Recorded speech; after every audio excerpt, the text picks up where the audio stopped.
Vincent ne se lasse pas de photographier sa cathédrale préférée. Cet étudiant en histoire de l'art la met en boîte hiver comme été. Pas une seule gargouille n'échappe à son appareil de collection. Elle est époustouflante, elle est bluffante, c'est vraiment un bel édifice. Et même un édifice très imposant, près de 100 mètres de long. Sa construction a commencé en 1150 pour s'achever au 19e siècle. La cathédrale Saint-Pierre, que vous avez placée en 6e position, est donc un gros vaisseau gothique posé sur le centre-ville de Poitiers. Pour Vincent, la meilleure façon de l'admirer, c'est d'aller crapahuter sur les hauteurs. Depuis ce promontoire, on découvre l'arrière du monument. Une cible idéale pour ceux qui, dans le passé, n'aimaient pas les cathédrales. Durant les guerres de religion, en 1569, les troupes protestantes de l'amiral de Coligny ont assiégé la ville. Et ils se sont positionnés ici et ils ont pilonné la ville pendant 1 mois et demi. L'arrière de cette cathédrale a été touché par de nombreux boulets de canon. On peut encore voir les stigmates de ces boulets sur la pierre. Voici les vilaines cicatrices laissées par les projectiles. Mais face à la résistance héroïque de Poitiers, les protestants ont finalement levé le siège. Bonjour. Nous entrons. Oui. Claude est historienne de l'art. Cette spécialiste est subjuguée par l'architecture de l'édifice. Là, tout est mis au service de la lumière. On utilise des voûtes bombées, on les aligne de façon à ce que la lumière pénètre par les côtés, mais pénètre de façon très très abondante. Au bout de la nef, voici le joyau de la cathédrale, le vitrail de la crucifixion, l'un des plus anciens vitraux de France. Il a plus de 800 ans. Il est particulièrement séduisant par sa couleur, par sa composition. C'est toujours la même émotion, hein, vraiment. Rapprochons-nous un peu. Nous découvrons les 2 donateurs du vitrail, Aliénor d'Aquitaine et Henri Plantagenet. 2 tourtereaux du Moyen-Âge au destin royal. Ils se marient tous les 2, juste après le divorce d'Aliénor avec le roi de France, dans cette cathédrale, à Poitiers. Et très peu de temps après son mariage, il est devenu également roi d'Angleterre. Et il a donc eu ce qu'on appelle un véritable empire. C'est l'empire Plantagenet. Et Poitiers était une de leurs capitales, bien entendu.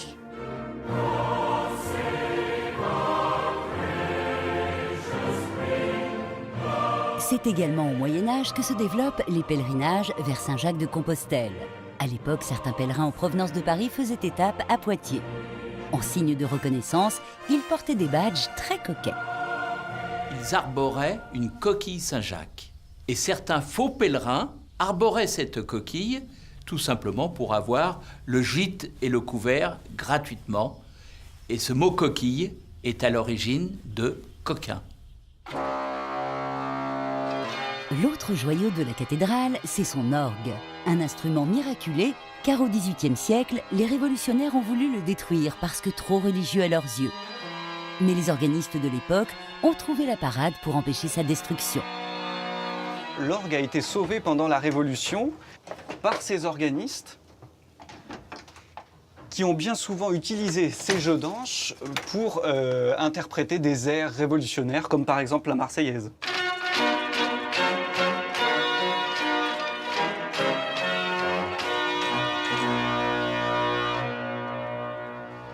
Et ces airs révolutionnaires ont contribué à sauver des instruments qui étaient réquisitionnés pour être fondus, puisque le métal servait à faire des boulets de canon et autres réjouissances.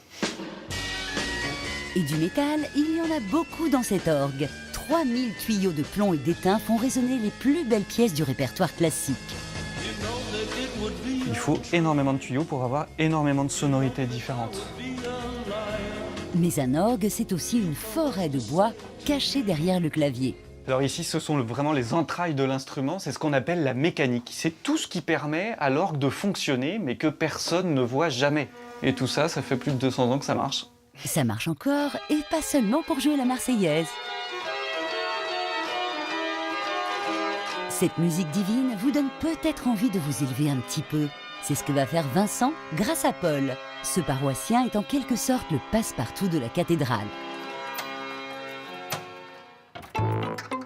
Il nous propose un peu d'effort avant d'aller admirer l'une des plus belles vues sur l'édifice. Et alors là, il y a extraordinaire, quoi. La vue sur les toits, 5500 mètres carrés de toiture ici. Hein.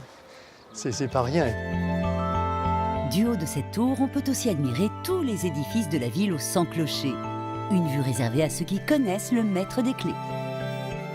Je suis vraiment un privilégié parce que je peux venir quand je veux. Et c'est sûr que aussi bien le matin, quand il y a un très beau soleil, on voit le soleil éclairer peu à peu l'ensemble des façades. Ça fait comme un tableau impressionniste un petit peu. Pour moi qui adore la photographie, là, il y a une vue panoramique qui est exceptionnelle. La suite de cette exploration secrète nous conduit dans un autre endroit interdit au public, les combles de la cathédrale. C'est l'envers du décor. Ces dômes en pierre, ce sont les sommets des voûtes de la nef qui se trouvent juste sous nos pieds. On a largement la place de mettre à l'intérieur de ce comble une église. Hein, exactement, hein. C'est la cathédrale au-dessus de la cathédrale, cette partie-là, avec 17 mètres de hauteur au faîtage. C'est quand même quelque chose d'assez exceptionnel. Il reste maintenant quelques marches d'escalier pour découvrir un dernier secret de l'édifice.